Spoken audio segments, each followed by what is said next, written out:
안녕하십니까, 이원석입니다. 오늘은 경제 이야기를 조금 해보겠습니다.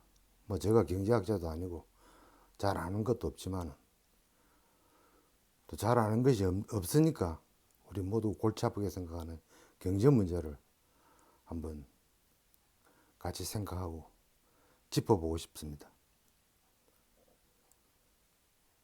아시다시피 2008년도 미국 리만 브라더스라는 헤지펀드가, 대형 헤지펀드가 파산을 했습니다. 전 세계의 금융이 요동을 치고 미국은 즉시 엄청난 구제금융을 각 은행에 지급했습니다. 그것을 위해서 미국 의회에서는 미국 의회의 인준이 필요했는데, 동의가 필요했는데, 처음에 하원에서 민주당은 반대했습니다. 이유는 간단합니다. 왜 자기들이 장사 잘못해서 망한 사업을 우리 국민의 세금으로 내줘야 되느냐? 망한 건 망한 거대로 내버려 두고 나머지 재정이 건전하고 경쟁력이 있는 금융회사를 그대로 두면 그들이 더 잘할 것 아니냐, 그것이었습니다. 그럼에도 불구하고 한밤중에 당시 미국 대통령 부시, 공화당 정부가 제시한 베일아웃, 즉 구제금융은 하원과 상원을 통과했습니다. 여기에 상당한 음모론이 끼어 있습니다.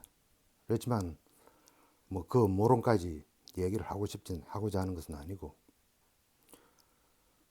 그때 우리나라는 어떤 형편이 있었는가? 이명박 대통령 초기였죠. 당시 우리나라 재정은 흑자였습니다. 쉽게 말하면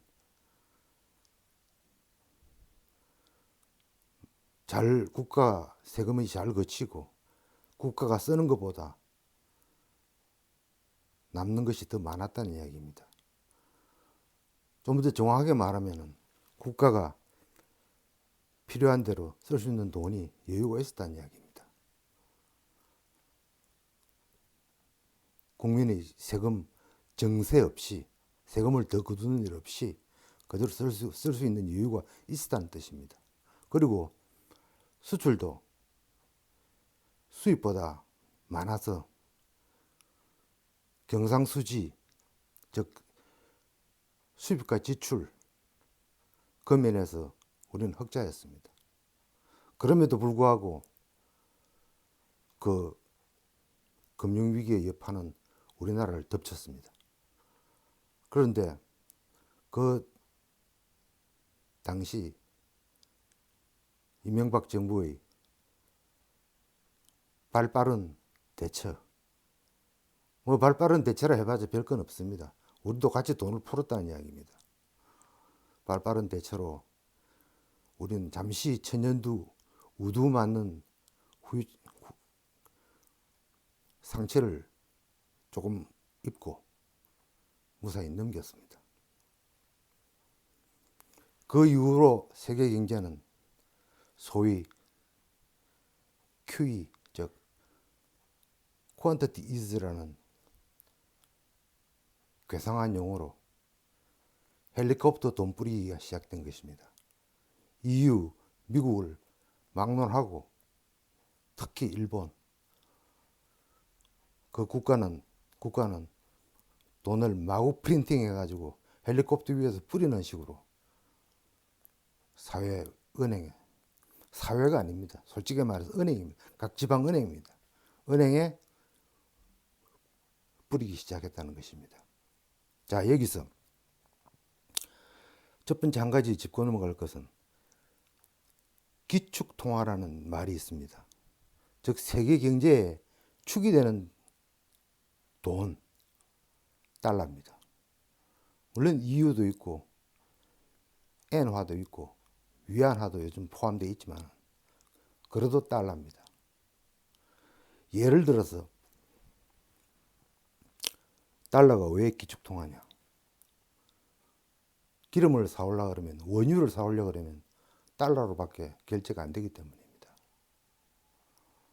물론 뭐 지금 현재 비상 시국을 맡고 있는 이란이나 뭐 그런 나라에서 위안화로 원유 결제를 한다 하는 얘기도 있지만, 또 러시아도 루블화로 결제를 하겠다 말겠다 하는 말도 있지만, 그거는 세계 경제의 대서가 되지 못합니다.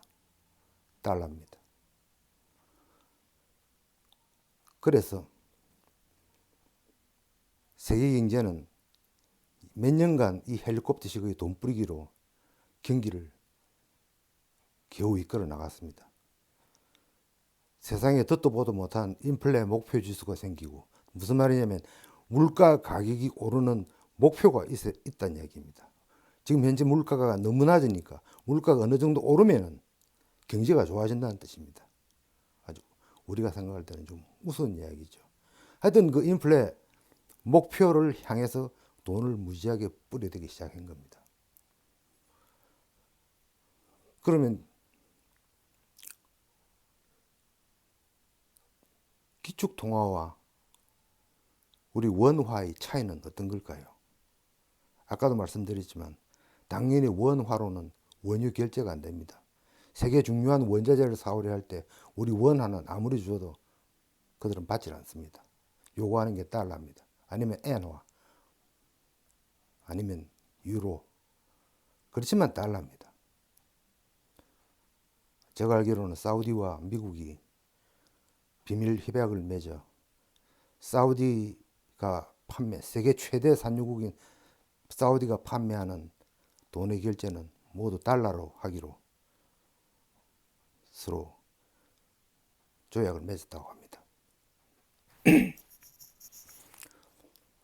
그리고 이명박 대통령은 아다시피 4년간 4대강 사업이라는 거의 전공 토목공사로 국가 예산을 약 23조가량 썼다고 합니다.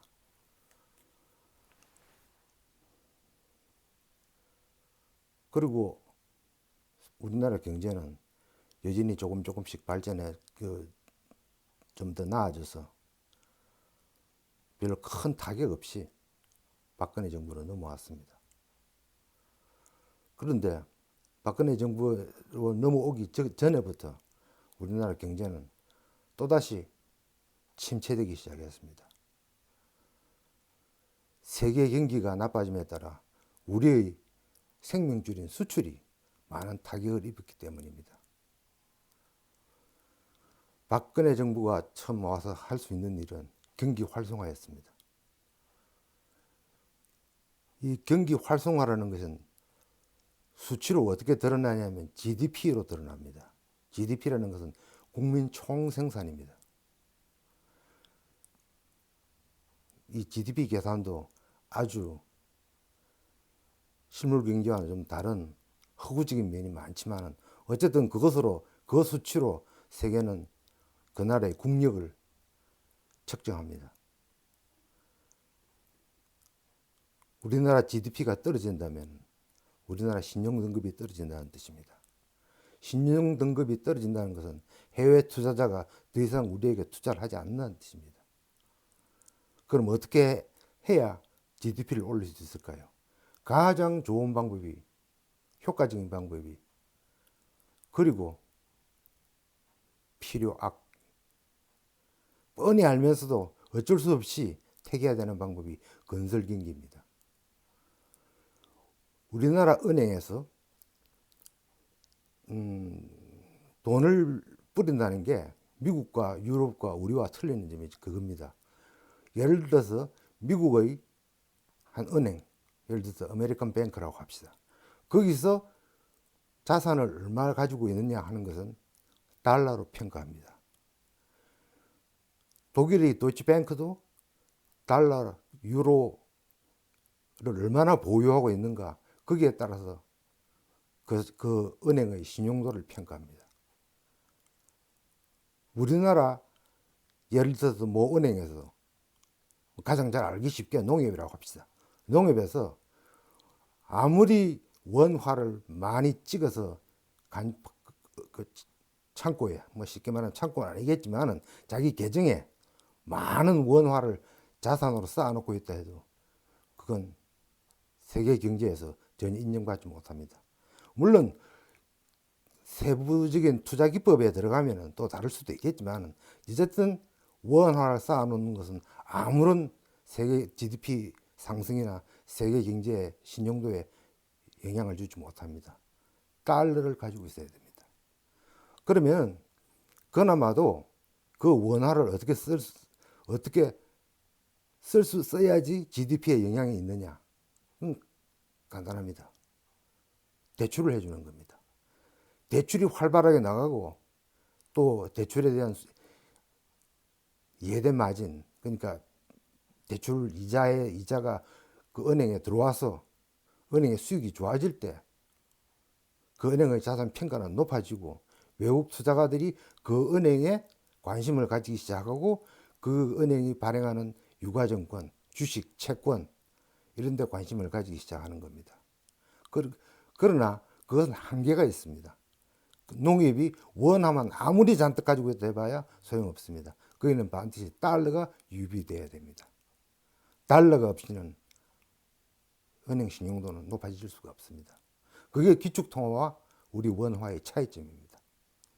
그래서 박근혜 대통령은 무리인 줄 알면서 경기 활성화를 위해 GDP를 높이기 위해 건설 경기를 촉진시킨 겁니다. 당시 최경환 장관이 뭐 가지 않는 길 가겠다. 그 말은 무리한 정책을 좀 피겠다 하는 말의 수식어였을 뿐입니다. 그 당시는 우리에게 필요하기였습니다. 그렇게 GDP를 올리고 국가 등급을 높이고 난 뒤 우리는 다시 원전 수출이나 혹은 다른 수출 부분에서 경쟁력을 가지고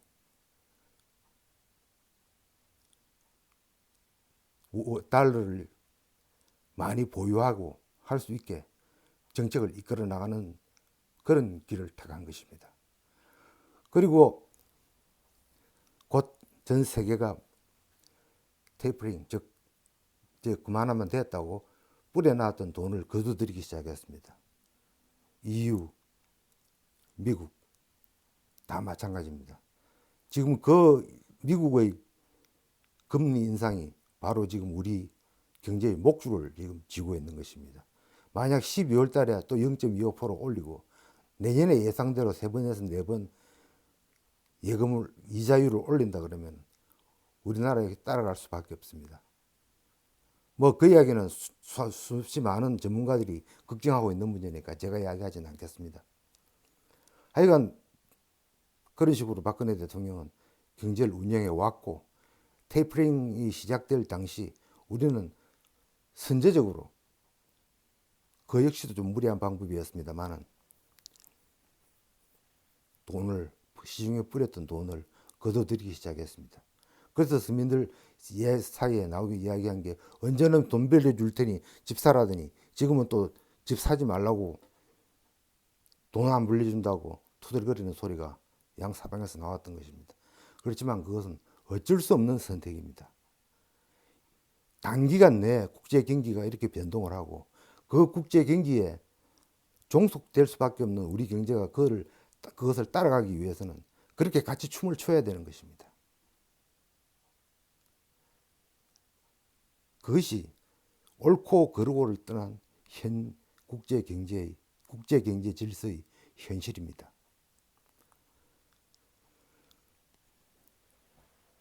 지금 전 세계적으로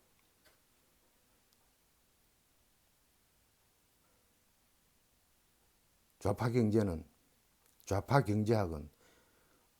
큰 딜레마에 빠졌습니다.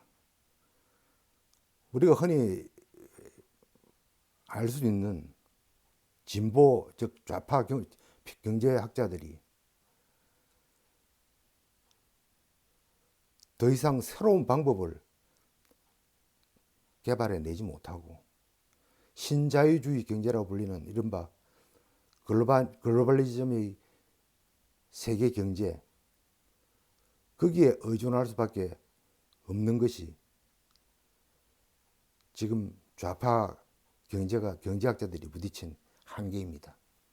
이렇게 말씀드리면 뭐 좀 어렵게 이야기가 들리지만 쉽게 말하면은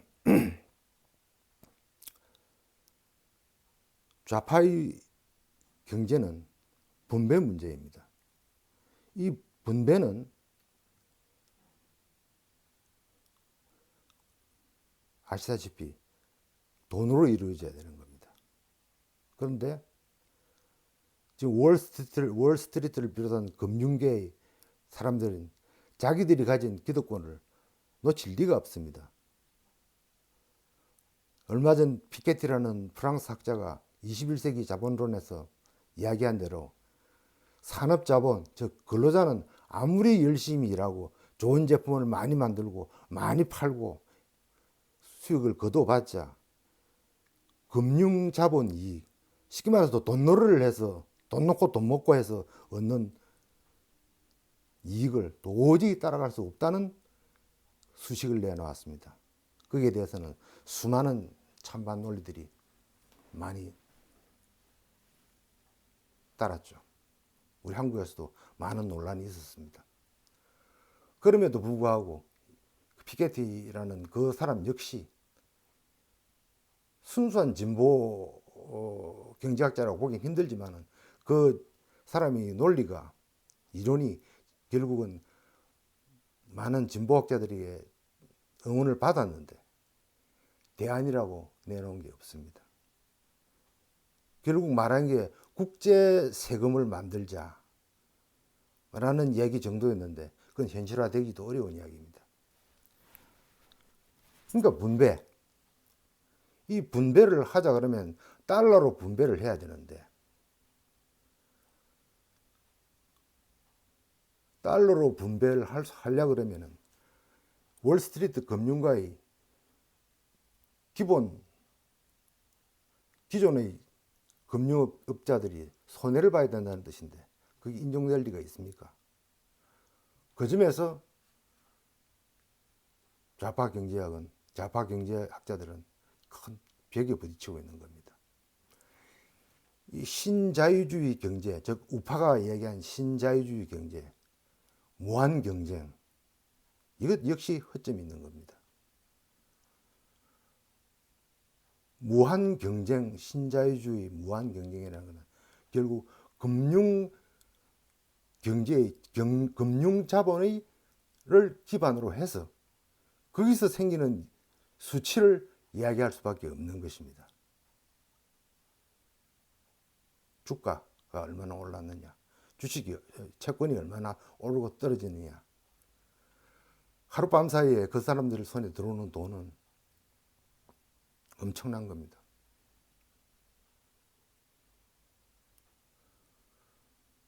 그리고 금융자본은 자기의 소득을 분배를 할 수가 없습니다. 구조적으로. 예를 들어서 내가 돈이 많다. 내가 한 달에 벌어들인 주식이나 채권이나 기타 금융사업으로 재테크로 벌어들이는 돈이 많다. 그걸 어떻게 분배할 겁니까? 결국은 기부를 해야 되겠죠. 기부를 하면 어디다 합니까? 재단에 하겠죠. 그 재단이 어떻게 돈을 벌겠습니까? 그 재단이 어떻게 그 돈을 운용을 하겠습니까? 그 가진 돈으로만 가지고 쓰기만 하면은 바닥에 나갈 거 아닙니까? 어쨌든 그 돈을 돌려서 쓸 수 있는 가용 자본을 쉽게 말하면 가처분 소득이라고 이야기하죠. 가용 자산을 늘려야 합니다. 그러려 그러면 다시 금융으로 가는 수밖에 없습니다. 다시 무슨 말이냐면 어느 펀드, 뭐 헤지펀드든 사모펀드든 어디든 투자를 해서 그 돈을 그 수익을 챙겨서 그 자금을 굴릴 수밖에 없는 것입니다.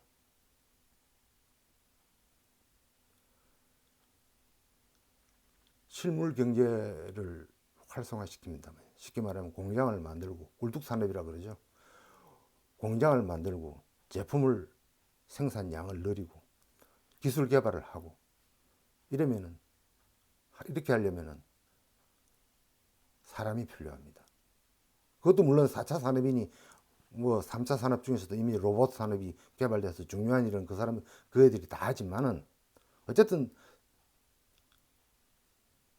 거기서 파급되는 경제 효과는 큰 것입니다. 자동적으로 그 사람들은 분배를 하게 되어 있습니다. 물론 악덕 기업주라든지 뭐 악덕 자본가 뭐 그런 얘기는 이미 논외로 치고 경제 구조상 그렇게 된다는 것입니다.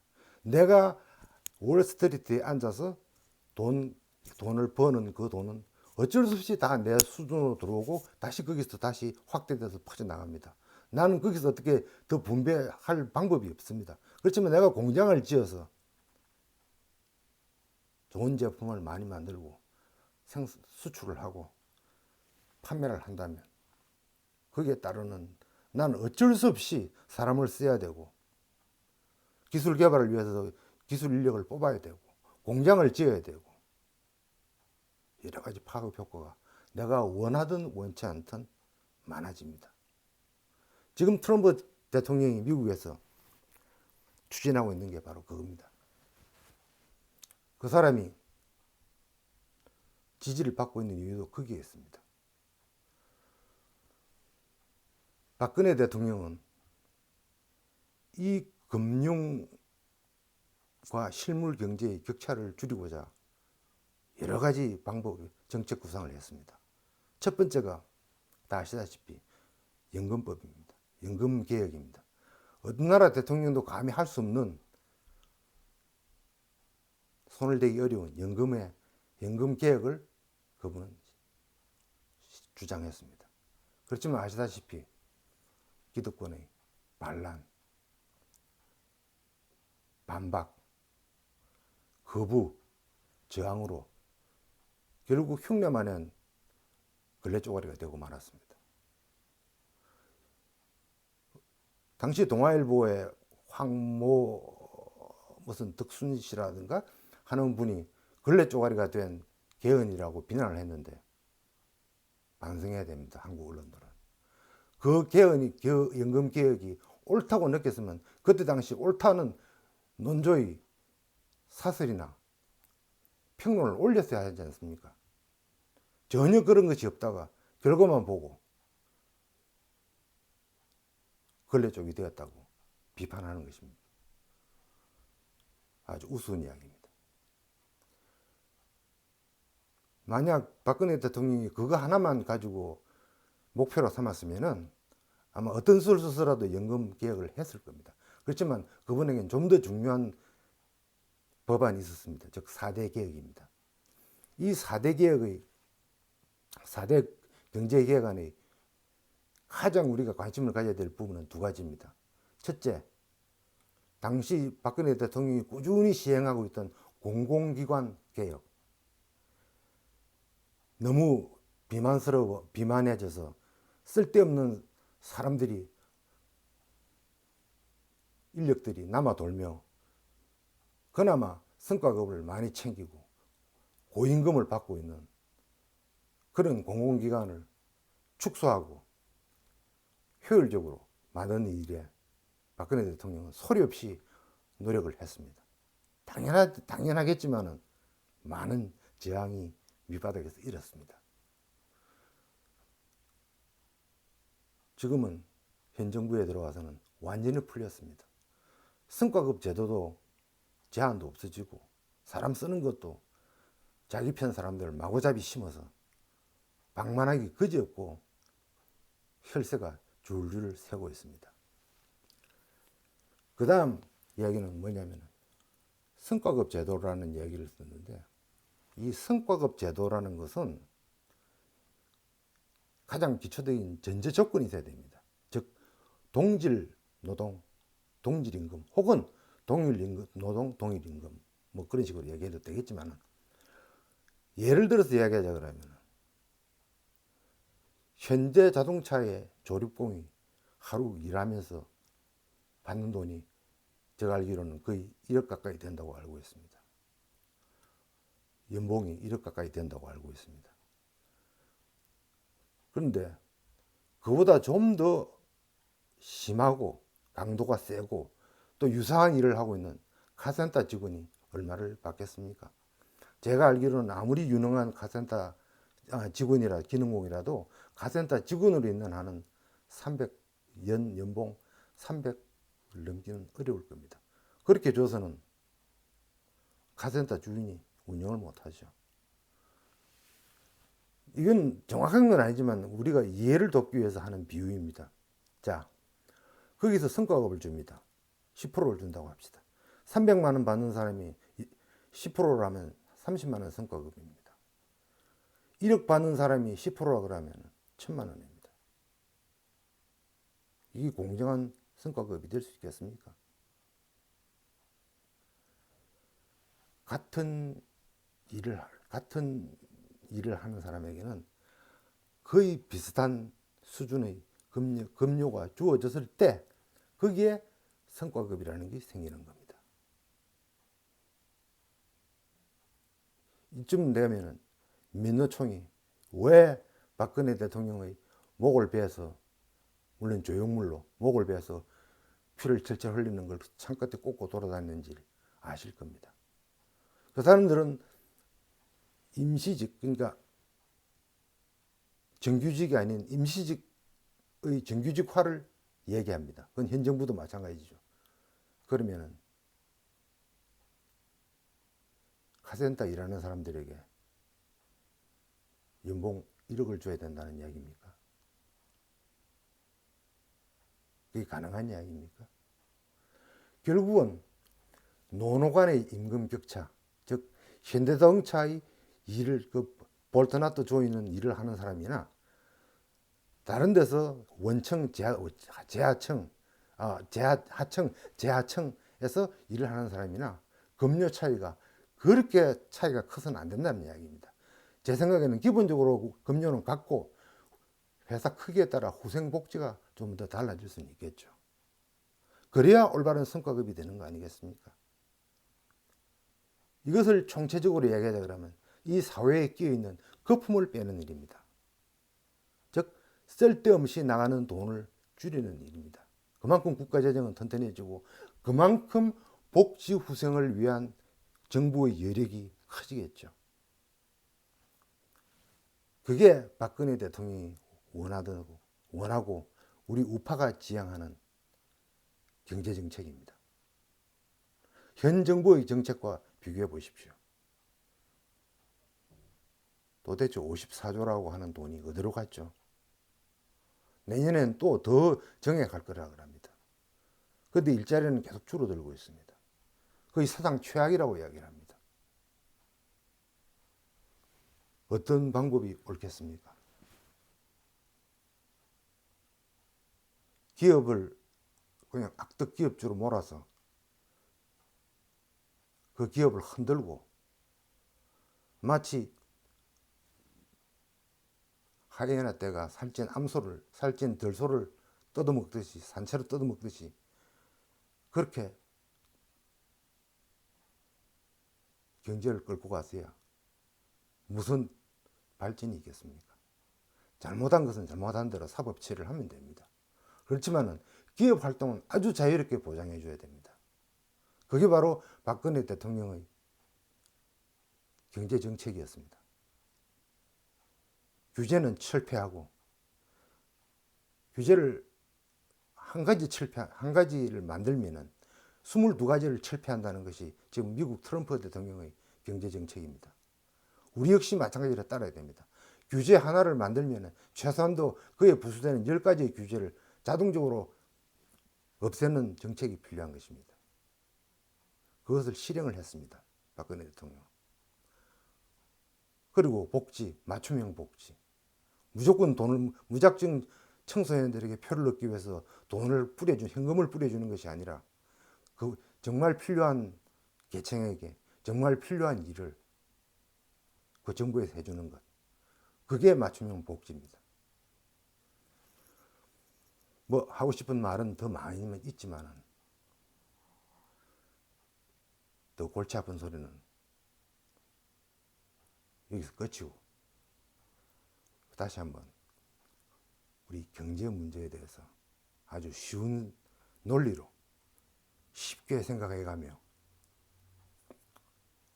과거 박근혜 대통령이 운영했던 경제 정책과 지금 현 정부가 하고 있는 이 무지막지한 경제 운용을 한번 비교해 봅시다. 나는 현 정권에게 차라리 이렇게 요구하고 싶습니다. 만약 이 정권이 정말 사회주의 제도를 원한다면, 사회주의 경제 체제를 원한다면, 과거 영국 노동당이 그랬듯이 여러분이 지금 이리 찍고 저리 찍고 하는 대기업들을 차라리 법령으로 국영화하십시오. 깨끗하게 국영화해서 거기서 어떤 결과가 나오는지를 보고 법을 바꾸든 제도를 바꾸든 하면 될 것 아니겠습니까? 지금처럼 이렇게 물어 뜯기만 하고 사람 정신 사납게 사법 절차만 계속 느리고 이랬어야 누구에게 도움이 되겠습니까? 차라리 법령을 고쳐서 모두 공식적으로 국영화하십시오. 과거 영국에서도 그런 예들이 다 있고, 물론 모두 다 실패했습니다만, 정정당당하게 국민들 앞에 무슨 소득 주도 성장이 하는 건 있지도 않은 시기한 말로 가면을 씌워가지고 정책을 숨어서 하는 그런 행동보다는 차라리 당당하게 법령으로 제정해서 국민들 앞에 모든 것을 밝히며 정책을 수행해 보시기 바랍니다. 이상입니다. 감사합니다.